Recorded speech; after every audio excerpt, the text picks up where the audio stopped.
Una calda giornata di agosto. Partiamo verso l'una. Abbandoniamo il Porto Vecchio di Sanremo e lasciamo la costa. Il nostro obiettivo? Whale watching nel santuario internazionale dei cetacei nel Mediterraneo, alla caccia dei mammiferi che lo popolano.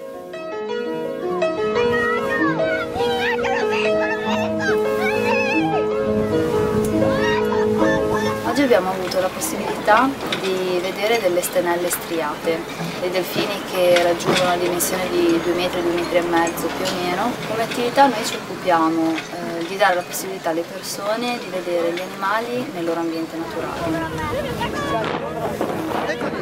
Le stenelle sono solo uno dei grandi mammiferi che popolano l'area marina protetta.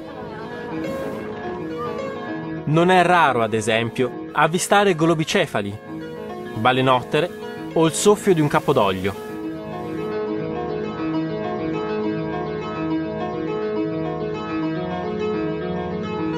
È giunto il momento di tornare in porto, con tutta l'emozione di un incontro in mare.